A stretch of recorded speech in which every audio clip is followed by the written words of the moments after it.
안녕하십니까. 박선영입니다. 지난주에 이어서 이번 주는 코로나의 여파로 인해서 강의실에서는 만나지 못하지만 여러분과 이렇게 온라인으로 계속해서 만나도록 하겠습니다. 좀 아쉽긴 하지만 열심히 공부합시다. 예. 여러분한테도 또 새로운 역경을 극복하는 좋은 시간이 되지 않을까 싶습니다. 첫 번째, 강간죄입니다. 여기 보시면 상당수의 죄명이 있습니다. 강간죄, 유사강간죄, 각각의 개념에 대해서 이 커트에서 다 설명하면 여러분이 힘들 것 같아서 오늘은 1절 강간죄에 대해서만 설명하겠습니다. 강간죄 분량이 상당히 많아서 다는 설명할 수 없지만 절반 정도 설명하도록 하겠습니다. 이 강의는 40분 정도, 35분 정도 녹화하도록 하겠습니다. 원래 실제 강의에서는 여러분들과 이야기하면서 다양한 지루하지 않은 영상과 토론을 같이 하는 수업이기 때문에 저 혼자 이 강의를 녹화하게 되면 분량이 좀 줄어들 것 같습니다. 그래도 좀 다행인 것은 4월에는 여러분을 만날 수 있지 않을까 생각합니다. 첫 번째 1절 강간죄에 대해 나가보도록 하겠습니다. 이건 성폭력 범죄 발생 건수인데요. 여기 보시면 2005년에 11,000건에 불과합니다. 발생 비율 23.7%. 그런데 2014년 통계를 보시면 29,000건에 해당합니다. 거의 2배 해당하는 성범죄 발생 비율이 늘어난 것을 알 수 있습니다. 여러분 생각해 보시기에 왜 이렇게 성범죄가 많이 늘어났을까? 왜 발생 건수가 늘어났을까요? 잘 생각해 볼까요? 음, 네, 그렇죠. 여성들의 어떤 성범죄에 대한 피해 신고, 그리고 사법기관의 성인지 감수성의 의식이 높아진 것을 알 수 있는 거죠. 옛날엔 굳이 사건으로 취급해 주지도 않았어요. 지하철에서 어째 밀쳐가지고, 네? 아니면 상사나 직장의 성희롱, 요 정도는 뭐 흔히 있는 일, 이렇게 치부했던 가부장적인 사회 문화가 한국에는 내면에 자리 잡고 있었습니다. 우리 그럼 성폭력이라는 건 어떤 걸 성폭력이라고 할까요? 음, 대표적인 걸로 성폭행, 성추행, 성희롱을 이야기하고 있습니다. 성폭행이라는 건 상대방의 동의가 없어야 합니다. 동의 없이. 성추행이라는 건 어떤 걸까요? 이것도 신체 접촉을 가하는 겁니다. 그래서 상대방이 성적 수치심을 느꼈어요. 골프장 캐디예요. 회장님이 딸 같아서 이렇게 쓰다듬어 줬어요. 근데 본인은 성적 수치심과 혐오감을 느꼈대요. 성추행입니다. 그냥 가해자의 어떤 의도와 상관없이 일반적으로 보편적인 상식에 의해서 해서는 안 되는 신체적 접촉, 그리고 상대방이 불쾌감이나 거부감을 표시했음에도 하는 신체적 접촉은 성추행으로 간주됩니다. 그 다음 성희롱 보시겠습니다. 성희롱이란 업무, 고용, 기타 관계에서 사용자 또는 근로자가 지위를 이용해서 성적인 언어, 오늘 뭐 섹시한데, 치마가 아주 뭐 이런 표현들 아니면 동영상 화면 보기에 뭐 야한 영상을 계속 띄워요. 이런 거 다 성희롱에 해당합니다. 예, 그래서 대표적인 개념, 성폭행, 성추행, 성희롱을 봤습니다. 이거는 각각의 판례나 법률적 의미는 교재를 보면서 조금 더 자세히 나가도록 할 거고요. 지금 대략적인 개요에 해당합니다. 다음, 성폭력 범죄의 종류입니다. 첫 번째 나오는 것이 음행매계, 성매매에 대해 포주 생각하시면 될 것 같아요. 화, 만포, 야동 같은 거 구워서 파는 시장, 불법 복제 사이트, 다크웹 이런 거 생각하시면 될 것 같고요. 제조, 공연, 뭘까요? 바바리맨, 자, 대표적인 성범죄들인데요. 여기 보시면 강간, 강간 이번 시간에 배우게 될 강간인데요. 요거는 상대방에게 유형력 행사입니다. 강제력, 한거부르기 상태에서 그래서 하나하나 법적인 내용을 보실 거고요. 강제추행, 중강간, 준강제추행으로 구별됩니다. 각각 의미, 개념, 판례 뒤에 보실 겁니다. 그 다음 강간 등 미수범 예전에 신림동 원룸에 예쁜 여자분을 따라가는 남자 있었습니다. 문을 탁 잡았죠. 다행히 닫혔습니다. 강간 등 미수범 물론 주거침입으로 우율한다는 예도 있었는데 강간 등 미수범이 아닐까 생각합니다. 강간 등 상해, 강간 등 살인, 강간하면서 살인에 이르는 거죠. 강간하면서 잘못해서 죽였습니다. 어금니 아빠, 자기는 치사라고 주장합니다. 미성년자 등에 대한 반응, 상대 주체가 누구죠? 객체가 누구죠? 예, 미성년자입니다. 만 19세 미만. 예, 가정법으로 가중처벌됩니다. 7년형. 예. 업무상 위력 등에 의한 가능. 대표적인 거, 작년에, 아주 대한민국을 뜨겁게 했었죠. 미투운동, 예, 안희정 사건, 스포츠계, 영화계, 연극계, 법조계. 우리나라는 전 분야에 문제가 있는 것 같아 보입니다. 업무상 위력이에요. 가능. 이게 예전에는 승진을 위해서 아니면 직장 생활을 하기 위해서 신고가 잘 안 됐었습니다. 신고하더라도 가볍게 처벌되고 이제는 합의해버려서 불기소 혐의 없음 되는 경우가 많았습니다. 그다음 마지막 미성년자에 대한 간음, 아동 성기호자들 꼭 어려야 이런 성욕을 느끼는 그런 경우도 있다고 합니다. 그다음 영리 등을 위한 약취, 유인, 인신매매 그리고 매매된 자의 서로 사고 파는 거죠. 네, 다 처벌합니다. 무감가. 예, 이렇게 해서 성폭력 범죄가 상당히 많다라는 걸 알 수 있습니다. 예, 법률적인 의미 다시 또 살펴보도록 할 겁니다. 그래서 성폭력의 핵심 개념을 보면 일단 폭력적인 수단으로 항거 불응의 상태. 한국은 미국이나 영국, 프랑스, 독일과 틀리게 얼마나 피해자가 강력하게 저항했느냐가 성폭력 범죄의 기소,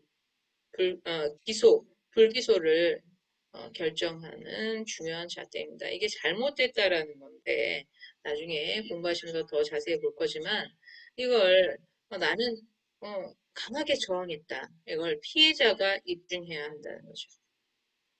그리고 성폭력 범죄는 피해자의 의사에 반해서 이루어지게 됩니다. 그리고 성적 행위를 수반합니다. 그래서 성폭력 범죄는 그동안 남자 조사관들이 조사를 하면서 많은 2차 범죄, 2차 피해를 일으켰습니다.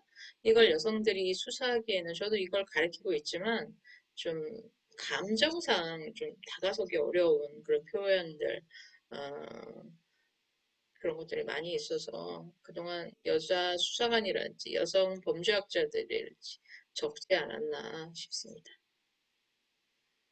그래서 성폭력의 핵심 개념은 여성의 성적인 몸 주인은 자기잖아요. 그걸 자기가 결정을 해야 되는데 이런 폭력적 수단에 의해서 내가 동의하지도 않았는데 그놈이 나를 그 피해를 입혔어. 이게 핵심입니다. 예, 그래서 이 세 가지가 핵심 개념이라는 거 알고 계시면 될 것 같습니다. 그럼 앞에서 말한 동의는 어떤 것이냐? 두 번째, 능동적이고 자발적인. 오케이, 예스, 우리 사귀어. 오늘부터 1일이야. 이런 거 있어야 된다는 거죠. 아니야, 오빠, 오늘은 아니야. 나 집에 갈 거야. 이거 안 된다는 거예요. 예. 근데, 남자들은 그 예스 아니야? 이렇게 자의적으로 해석하는 거죠. 그리고 너 지난번에 걔랑 잤다며? 이번에 너 허락하지 않으면 인터넷에 뿌릴 거야. 이거 두려워서 어쩔 수 없이 하는 동의, 이거 동의 아닙니다. 그리고 미성년자, 아니면 술 먹어서 완전 블랙아웃 필름 끊겼어요. 그때 하는 거 안 됩니다. 다 동의 아니다. 그래서 법령 한번 보겠습니다. 강간. 여기 우리 구성요건에 이게 들어갑니다. 협박, 미수 처벌합니다. 나 안 했어요. 안 된다는 거죠. 강간, 미수 처벌합니다. 10년 이하의 징역 또는 1,500만 원 이하의 벌금 들어갑니다. 한번 되실 수 있을까요? 될 수 없습니다. 유사강간 보겠습니다. 사람이 완전 심신상실, 한거불응해요. 대표적인 뭐 있죠? 술이 떡이 되었어요. 그 목사님이 나한테 안수하신대요. 그 의사가 나한테 최면술 걸었대요. 약 투여했대요. 물뽕 마셨어요. 이런 상태를 이용한 간음 또는 추행을 뭐라고 한다? 이름 알고 계셔야죠. 유사, 좀 입에 담기 어려워. 범죄들이 계속 나오지만 우리가 또 넘어가야 될 하나의 산이 아니겠습니까? 다음, 그래서 친고죄는 폐지됐습니다. 내가 신고 안 하든 수사 갑니다. 예. 그래서 또 하나 나오는 거 있습니다. 지금은 대략적으로 법령만 봅니다. 하나하나에 대해서는 영상과 판례로 다시 볼 것입니다. 강제추행, 사람을 추행해야 합니다. 중강간, 심신상실, 한거불응, 유사강간과 비슷하죠? 네, 위수범 처벌합니다. 업무, 고통, 고용, 기타 관계를 이용해서 누구죠? 이장원 주인, 사장님의 남편, 아니면 뭐 변호사와 여직원, 교수와 초교 너무나 많습니다. 상사와 뭐 기능직 아가씨 업무와 고용상의 관계로 가능을 하는 것. 동의했다 하더라도. 음. 장애 주체가 장애입니다. 이 사람들은 가중처벌합니다. 정신적 장애가 있어야 됩니다. 그것도 하지만 판례에 따라서 이 사람이 진짜 성적인 의미를 모르고 동의했을까 이런 걸 다 같이 봅니다. 13세 미만인 사람이 어떻게 할까요? 아청법으로 가중처벌하게 됩니다. 예, 그래서 이렇게 성폭력 관련된 여러 가지 법령을 또 보았고요. 뒤에 이런 특별법 관련된 범죄들은 하나하나 우리 영상으로 해서 보면서 볼 건데, 대중교통, 공연, 집회 장소, 밀치면서 계속해서 옆에서 하는 거 있죠? 이런 것들, 공중 밀집 장소에서 성적 목적을 위한 공공장소 침입, 통신 매체를 이용한 음란 행위, 말, 음영, 글, 제3자에게 상대방에 도달하게 하는 그런 것들은 다 처벌됩니다. 카메라 등을 이용한 촬영, 예. 몰카, 대표적인 몰카, 요즘 뭐가 있을까요? 지하철, 화장실 구멍 뚫린데, 아니면 휴대폰으로 밑에서 찍습니다. 이런 것들. 요거를 또 그냥 자기 혼자 갖고 있으면 괜찮은데, 꼭 유포합니다. 건당 얼마, 이렇게. 더 가중처벌 받습니다. 연기 목적인 경우에는.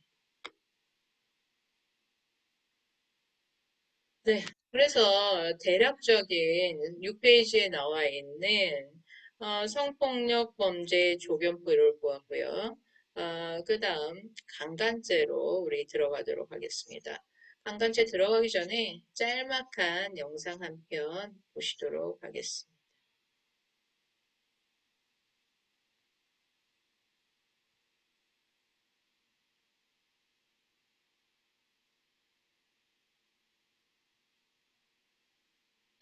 should be the lack of consent of the victim without the victim's consent. So I'd like to know if your law is in line with this criteria. Thank you. 대한민국은 모든 성범죄에 대한 친고죄 및 반의사불벌죄를 전면 폐지하였습니다. I'm not sure that my question about the definition of rape was clearly understood. 네, 지난달 22일이었습니다. 유엔이 한국의 법제도를 정면으로 문제 삼았던 장면입니다. 이유는 강간죄 규정 때문이었는데 우리 법무부는 제대로 답변하지 못했습니다. 유엔은 한국의 강간죄가 유독 까다롭고 국제 기준에 어긋난다고 비판했습니다. 과연 사실일지 오늘 팩트체크에서 확인을 했습니다. 오대영 기자, 우선 이게 어떤 성격의 회의인 겁니까? 네, 유엔 산하위원회입니다. 몇 년에 한 번씩 회의를 여는데요. 네. 이번에는 7년 만에 열렸습니다. 외국의 여성 정책 전반을 점검하는 회의입니다. 문제점을 지적하기도 하고 필요하면 국제 기준에 맞추라고 촉구를 하기도 합니다. 그래서 이렇게 충돌하는 상황이 종종 벌어지는데 올해는 가정폭력과 강간, 사이버 성범죄 등의 대책이 논의가 됐습니다. 네, 그러니까 4년에 한 번씩 열리는 회의인 거죠? 네, 네, 근데 이제 이 위원회가 말하고자 하는 건 한국의 강간죄 규정이 국제 기준과 다르다 이거 아니겠습니까? 네. 이게 실제로 그렇습니까? 대체로 그렇게 볼 수 있습니다. 유엔 규약을 보면 네. 피해자가 동의를 했느냐 여부를 중점적으로 따지게 돼 있습니다. 상대방이 거부를 했다면 강간 혐의를 받습니다. 반대로 한국은 피해자가 얼마나 저항했는지를 스스로 입증을 해야 합니다. 네. 주요국과 한국의 성립 요건으로 비교해 보겠습니다. 한국과 미국, 독일은 가해자의 폭행 또는 협박이 동반될 때 강간으로 보고 있습니다. 영국은 폭행이나 협박이 전혀 없었더라도 강간죄가 성립될 수 있습니다. 네, 이렇게 보면 영국은 몰라도 미국이나 독일하고는 크게 다르지 않은 것 같은데요? 네, 그런데 이 폭행과 협박을 어디까지로 볼 것이냐에서 큰 차이를 보이고 있습니다. 네. 한국의 법원은 피해자가 저항하기 현저히 불가능한 상태였는지를 봅니다. 그래서 피해자가 얼마나 저항을 했느냐, 상황이 모면할 가능성이 있었느냐, 전혀 없었느냐를 가지고 피해자 스스로 입증을 해야 됩니다. 가해자와 알던 사이였거나 도움 요청이 없었다거나 사건 직후에 곧바로 적극적인 대응을 하지 않았다면 불리해지는 구조입니다. 그러니까 유엔에서 지적했던 바로 그대로인 거군요. 네. 반면에 그 외 다른 나라들은 피해자가 저항하기가 곤란한 상태를 말합니다. 그러니까 네. 현저히 불능과 곤란한 상태라는 건 큰 차이가 네. 있습니다. 미국과 독일에서는 단호한 거절 의사를 밝힌 것만으로도 강간죄가 성립된 판례가 다수 있습니다. 그러니까 법 조항은 크게 다르지 않더라도 법원이 이걸 어떤 기준으로 해석을 하고 판단을 내리느냐 여기에서 이제 큰 차이가 생기는 거겠죠. 그렇습니다. 물론 주요국들도 처음부터 이렇게 피해자 중심으로 접근하지는 않았습니다. 네. 미국의 경우에 애초에 강간죄 성립 요건이 우리와 비슷했습니다. 하지만 1970년대 강간죄 개혁운동이 일었습니다. 이때 바뀌었습니다. 독일도 비슷한 시기에 논의가 이루어졌습니다. 70년대에 이미 이런 변화의 움직임이 시작이 된 거네요. 네, 한국은 1953년에 형법에 정조에 관한 죄라는 게 등장했습니다. 네. 그러니까 성범죄를 여성의 정조와 순결 차원에서만 바라봤던 겁니다. 이 항목은 1995년에 강간과 추행의 죄로 표현이 바뀌었습니다. 이때부터 성범죄를 여성 스스로의 결정권 문제로 바라보기 시작했다는 겁니다. 하지만 법의 문구가 바뀌었을 뿐입니다. 실제 수사와 법원 판결은 변화를 따라가지 못했습니다. 네, 그러니까 미투 운동과 함께 바꿔야 할 것들이 아직 많이 남아있는 거군요. 팩트체크 오대영 기자였습니다.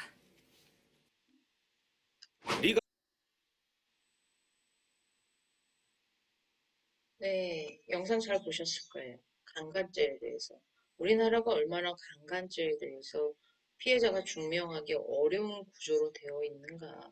우리가 너무 강간을 쉽게 내지는 피해자에게 어렵게 많은 부담을 지워주고 있었던 것은 아닌가 한번 생각해 봐야 될 것 같습니다. 여기서 처음으로 이런 내용을 접하시는 학생들도 많은 거고요. 우리 어떻게 보면 이런 성적인 부분은 상당히 금기시되어 왔고, 더구나 남성들이 접근하기에는 상당히 어려운 주제였지만, 범죄학을 연구하시거나 법 집행을 하시는 분들이 대다수 남성이었기 때문에 그동안 제대로 된 연구가 없었던 부분입니다. 이제 많은 여성분들이 아니면 많은 남성분들이 이 분야에 대해서 어떤 벽을 좀 유리벽을 털어나가야 되지 않을까 싶습니다.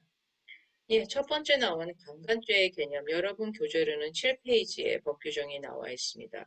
폭행 협박으로 사람을 강간한 자 3년 이상의 징역에 처한다. 그리고 특히 아동이나 청소년 등을 강간하면 어떻게 되죠? 예, 무기징역 또는 5년 이상의 유기징역에 처합니다. 13세는 더 가중처벌됩니다. 강간죄의 주체에 대한 건데요. 교재 넘기시면서 같이 보시면 조금 더 자세히 정리가 될 거고요. 미리 읽어보시면 더더욱 좋겠죠. 그래서 8페이지, 9페이지에서는 그동안 대법원 판례가 어떻게 변화해 왔는가 나와 있고요. 강간죄 주체는 누구일까요? 대부분 남성일 겁니다. 하지만 요즘은 남성, 여성 불문합니다. 예. 그리고 성전환하시고, 그리고 여성이 남성의 강간에 가담하는 경우도 있기 때문에 남성, 여성 불문합니다. 물론 여성의 지위가 높아져서 직장 내에서 이런 여성의 가능하다는 거죠. 예. 부부 사이 어떨까요? 예전에는 인정하지 않았습니다. 중세, 근대 왔을 때, 특히 서구에서조차도 여성은 남편의 소유물로 여겨졌습니다. 여성은 전쟁의 전리품으로 여겨졌습니다. 자기가 자기의 성적 상대를 결정하거나 혼 외의 그런 관계는 허용하지 않았습니다. 하지만 남성에게는 상당히 관대했습니다. 혼인, 파탄, 폭행, 협박에 의한 경우 부부 사이에 강간죄 인정됩니다. 연령, 우리 앞에서 보셨지만 13세 청소년 가중 처벌합니다.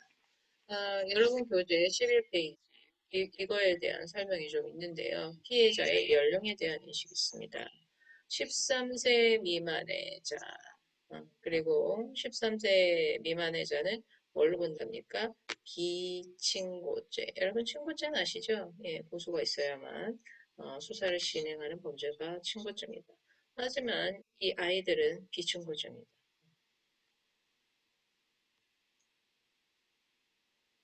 다음 페이지. 예. 아이들의 범죄, 성범죄와 또 하나 여러분이 주의하셔야 될 게 장애인에 대한 성범죄입니다.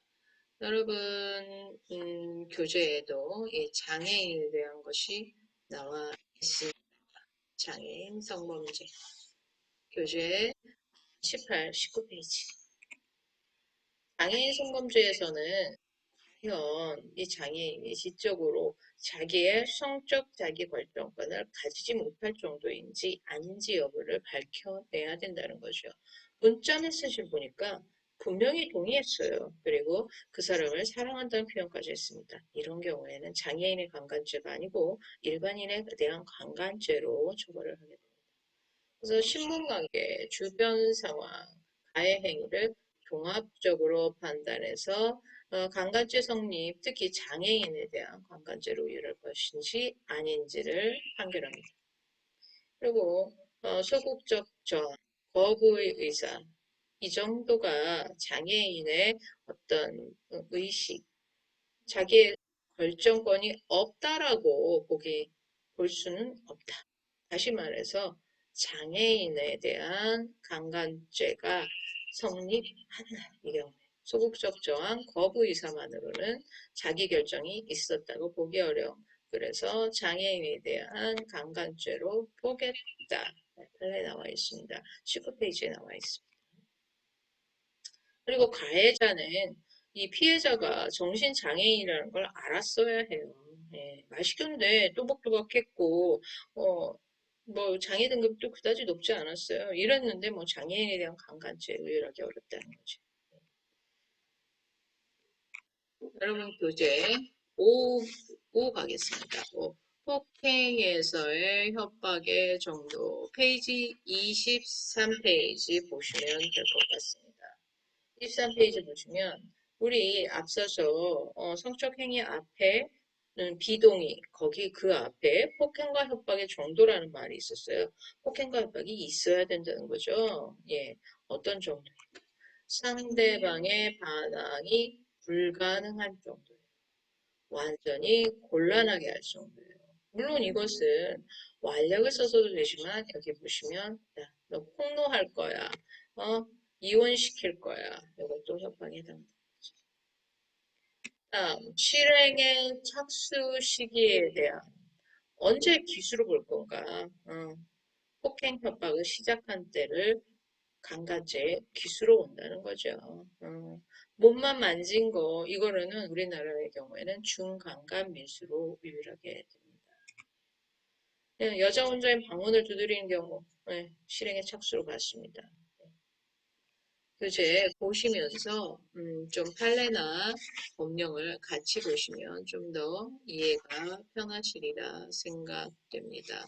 그리고 뭐 강간죄가 부인된 사례 이런 것도 28페이지부터 29페이지 서로 응답표를 막 주고받았어요. 그래서 폭행과 협박이 있었다고 보기 어렵다.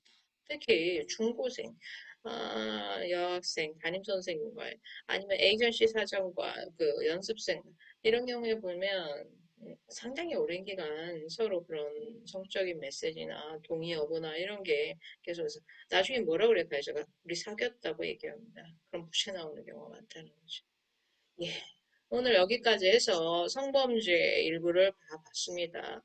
여기 이제 유사강간죄 띄워놨는데요. 요거는 한 10여 분 정도로 정리해서 이번 주 강의는 유사강간죄 일부까지 이렇게 보는 걸로 하겠습니다. 수고하셨습니다.